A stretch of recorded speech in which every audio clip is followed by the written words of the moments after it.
Perkembangan terkini saudara terkait dengan proses evakuasi dan juga identifikasi korban ambruknya Pondok Pesantren Buduran akan disampaikan langsung oleh jurnalis Kompas TV. Ada Arif Hidayat dan juru kamera Dika Pratama di Posko Basarnas. Serta di Rumah Sakit Bayangkara Polda Jawa Timur ada Nyoman Deni dan juru kamera Misbahul Munir. Kita ke Arif terlebih dahulu saudara. Arif, selamat malam. Basarnas menargetkan pada hari Selasa ini proses evakuasi akan rampung dan apa yang menjadi hambatan sebetulnya? Selamat malam Galih dan saudara. Beberapa saat yang lalu tim SAR nasional di Posko SAR di pesantren Al-Ghazini Buduran Sidoarjo ini telah menggelar konferensi pers perkembangan terkini operasi pencarian dan evakuasi korban runtuhnya Pondok Pesantren Al-Ghazini.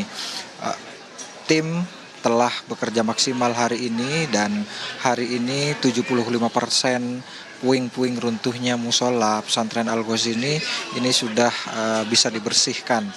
Sisanya merupakan material yang berada di sisi timur begitu yang ini masih tersambung atau terhubung dengan bangunan lainnya, sehingga untuk membersihkan puing reruntuhan ini tim SAR gabungan harus berkoordinasi dengan ahli. Dalam hal ini telah menghadirkan ahli dari ITS serta dari tim PU Bina Marga Provinsi dan tim dari Provinsi Sidoarjo agar ketika material ini ditarik, ini bangunan yang berada di sebelahnya ini tidak juga turut ambruk begitu. Namun tim SAR nasional memastikan akan terus berupaya melakukan upaya pembersihan material dengan menerapkan 3 alat berat dan alat pemotong beton begitu hingga benar-benar bersih dan mencari serta mengevakuasi sisa korban yang diduga masih tertimbun material bangunan. Gali.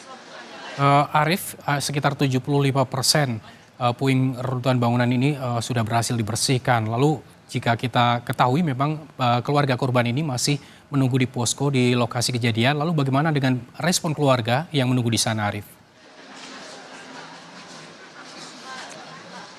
Benar sekali Galih, di posko terpadu di lokasi pondok pesantren ini masih banyak sekali puluhan keluarga korban masih bertahan di sini menunggu informasi proses pencarian serta proses identifikasi korban yang ditemukan meninggal oleh tim DVI di Rumah Sakit Bayangkara. Keluarga utama seperti bapak dan ibu begitu saat ini banyak yang berada di krisis center di Rumah Sakit Bayangkara Polda Jawa Timur menunggu jika sewaktu-waktu dibutuhkan sampel tambahan atau menunggu jika sewaktu-waktu ada penyerahan jenazah yang sudah teridentifikasi. Keluarga berharap proses pencarian dan proses evakuasi serta proses identifikasi oleh tim DVI ini dapat dilakukan secepat mungkin. Gali. Baik, terima kasih Arif Hidayat atas laporan Anda. Kita langsung bergabung dengan Nyoman Deni yang berada di Rumah Sakit Bayangkara di Jawa Timur. Nyoman, berapa korban yang tiba di Rumah Sakit Bayangkara? Atau hari ini sudah ada berapa banyak?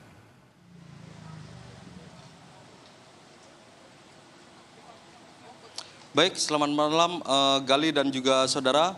Pada hari Minggu ini, tim DVI Polda Jawa Timur menerima kedatangan jenazah sebanyak 19 kantong jenazah yang langsung dilakukan proses identifikasi di kamar jenazah Rumah Sakit Bayangkara Polda Jawa Timur.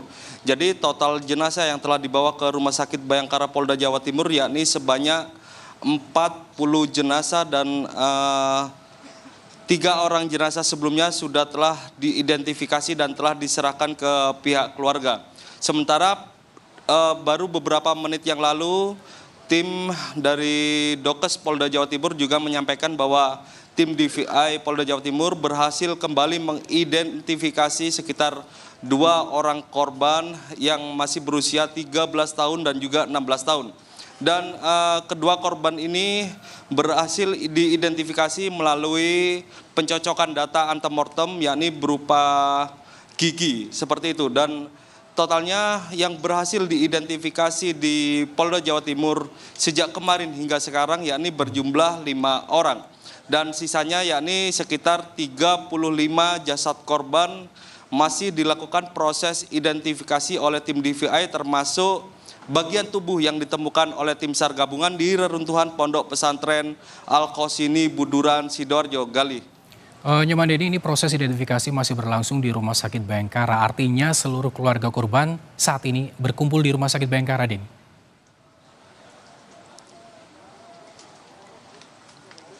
Baik, betul sekali Gali.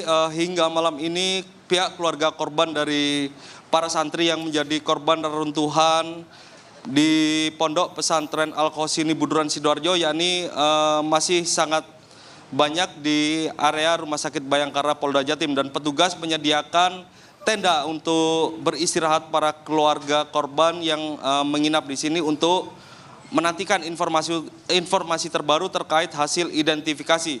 Pihak Polda Jawa Timur juga memberikan fasilitas jika korban berhasil diidentifikasi, pihak keluarga yang ingin menyolatkan diberikan fasilitas seperti itu, Gali. Dan pihak petugas yang ada di rumah sakit juga menyediakan tenda untuk makanan dan juga minuman bagi keluarga korban yang menunggu di rumah sakit. Gali. Baik, terima kasih atas laporan Anda, Nyoman Denny, langsung dari Rumah Sakit Bayangkara di Surabaya, Jawa Timur. Dan sebelumnya tadi ada Arif Hidayat yang juga telah melaporkan langsung dari Sidoarjo, Jawa Timur. Selamat bertugas kembali.